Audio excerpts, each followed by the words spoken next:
There's no one here today. Mag-isa lang ako. Kaya lang disme. Alas 7 pasado pa lang. Ang init na. It's so hot. Pero at least nag-iisa ako. Kaya pag nalunod ako, kawawa naman ako. Wag naman. Ayan. So, ayun, may mga tao dun. Layo naman. Dito na lang ako. Ayan, sa may ano na yan. Sa may swing. Pero malalim kaya. Kasi kahapon hanggang dun ako eh. Parang high tide ah.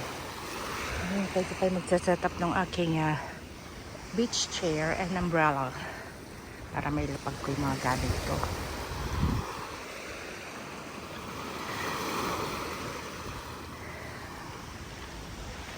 So I decided to take a swim. Para naman na-experience ko ang mag-swimming dito sa Maldives. Kahit na magtampisaw lang. just the waters. Ayan. Nung nasa Cancun kasi ako, hindi pa ako pwedeng swimming doon.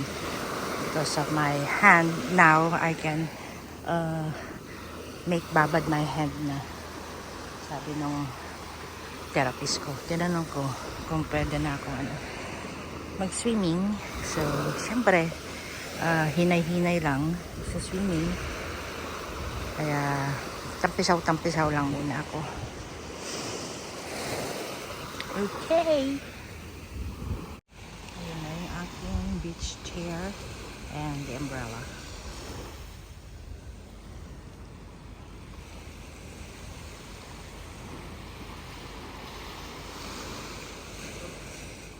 Yes?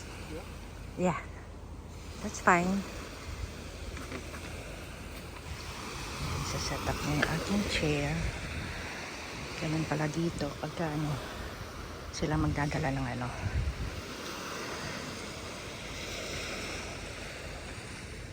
drink. Ayan.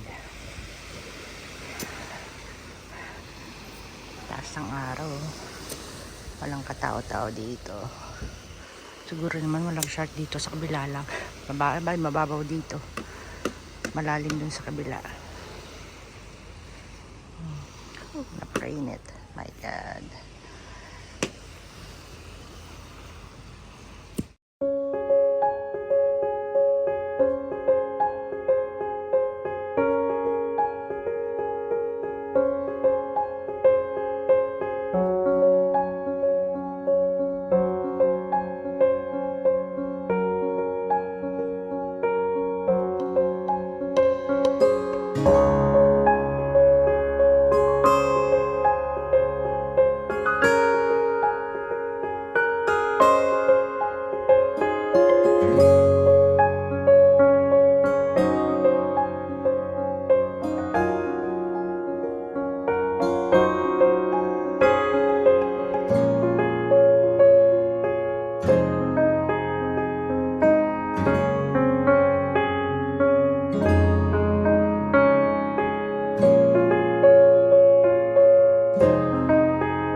Ay! Ay, God, biglang lubog. Ano ba yan? What you're going kasi, baby? Ayan. Ito lang naman ako. Lubog lang naman ako dito. Like this. Ayan.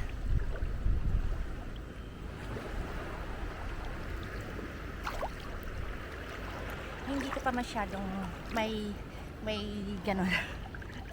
Maano yung kamay ko, so hanggang tapisaw lang talaga muna ako kasi sinubukan ko kaninang iganon kung makakapag-swim ako, eh hindi, parang ano, nahalangan pa ako kasi nga medyo mabigat yung water, so mahirap siyang iganon kapag ano, so ingat-ingat lang ako, lalo pat mag-isa lang ako dito sa Maldives, mahirap na madiscover siya. So hanggang babad-babad lang talaga ako. Parang sarap. Kaya lang problema ko mamaya, sa sunburn ako. Madali pa man din ako ma-sunburn kahit na naglagay na ako ng sunscreen. Gusto ko pupunta doon, no? Kaso nga, naalangan ako kasi baka malalim dyan banda. Eh, hindi ako makakapag-swim. Kaya dito na lang muna ako. Parang tumataas kasi yung water. Ayan, makikita nyo. So, ang sarap, grabe. Kanina inaantok pa ako. Ayaw ko pa sanang bumangon, kaso iniisip ko kung gusto ko mag-swim, eh kailangan maaga. Ito nga eh, tinanghali na nga ako eh, kumbaga alas 7 pasado na eh. Ang tasa ng araw. Talagang antok na antok pa ako. Maaga rin kasi ako nagising kanina. Ewan ko ba sa body clock ko, pagdating ng alas 3 talaga, gumigising na ako. Although, pumikit uli ako kanina. So, nung nagising ako na bandang 6:30, ayaw ko pang ayaw ko pang bumangon. Kaso nga, sabi ko, ano ba? Hindi ka pumunta rito para matulog. So, nag-breakfast muna ako, and then after breakfast, naglakad na ako papunta rito sa beach. Ayan. Ito ang gusto ko sa mga ini-stayan ko, yung walking distance lang sa beach talaga kapag ka mga ganitong ano. Yung iba kasi malalayo. Ay, kaya na siya. Ano pa yun? Dapat lang pumunta dun eh. Ayun o, malapit na siya. Yung swing. Gusto kong pumunta dyan. Kaso ga baka malalim. Although nakita ko kahapon yung mga nagpunta dun, hanggang bewang lang nila yung ano. Kaya lang, nag-swim sila doon, papunta doon, pero pagdating doon, hanggang bewang na lang. Eh, ang problema ko nga, hindi nga ako pwedeng gamitin itong left arm ko for swimming. Ayan. Kaya kumarap ako dito. Masakit sa mata. Ayan.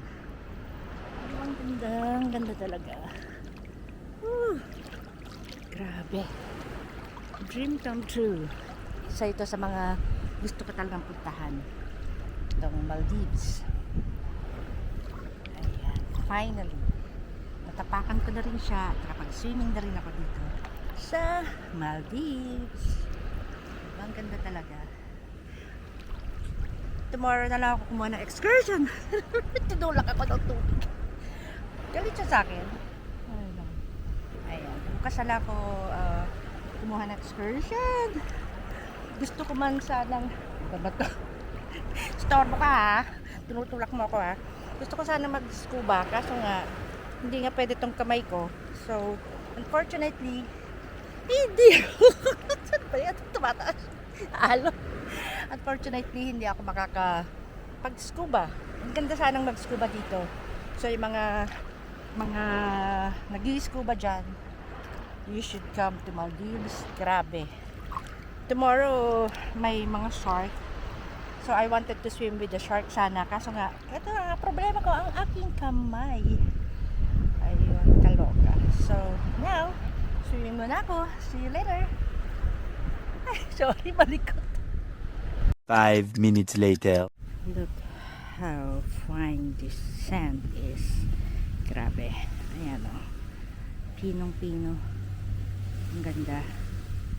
Ooh, parang pulburon eh, oh.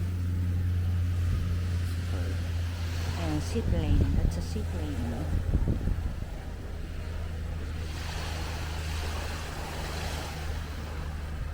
Let me see it. Saan kaya siya pupunta? Ayan, seaplane. Palayo siya.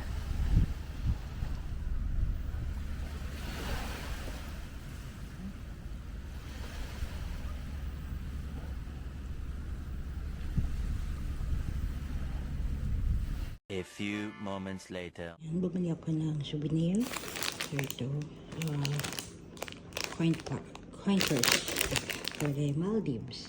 4 na piraso siya. Bigyan ako ng free bracelet to, tsaka ano pa ba yun? Bigyan din ako ng ito, free na pearl shells. And then, free din itong ano, postcard na to. So, bait naman nung dalawang matandang mag-asawa yun na Muslim. Binigyan nila ako ng free. So, itong tatlo, itong bracelet, itong shell, and itong dalawang postcard. And then, karoon bumili ako ng magnets. Ito yung nila dito. Ayan. So, magnets. With, may kasama siyang sand. O, diba? Ang cute.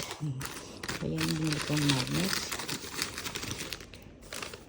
Ayan. And then, t-shirt. Nakalagay I love Maldives. Dalawa. So, ito naman. Wala kasi yung isang nagustuhan ko eh. Wala akong size masyadong malaki. Ayan. So, ito yung binili ko. And then, ito din, shawl. Nakalagay, Maldives. Ayan, ganyan siya. I love Maldives. O, diba? So, yan. May shawl na naman ako. Yun lang yung binili ko. Kasi konti lang naman mga ano. Hindi ko naman gusto yung ibang mga tinda pa doon. Ito. Ganito siya. It's a shirt. Simple lang. Ayoko naman masyadong ano. I love diving. Maldives. Meron pa sa likod. Ayun. May nagalagay palang ganyan. Yan yung sa back. So, yan yung mga nabili kong souvenirs. So, time check. Dito ay 11:17 na ng umaga. Behind ng 3 hours ang Maldives. So, kung dito 11 to 17 na dyan sa Manila. So, 3 hours behind ang Maldives. Mas advance sa Manila ng 3 hours. So, ayan.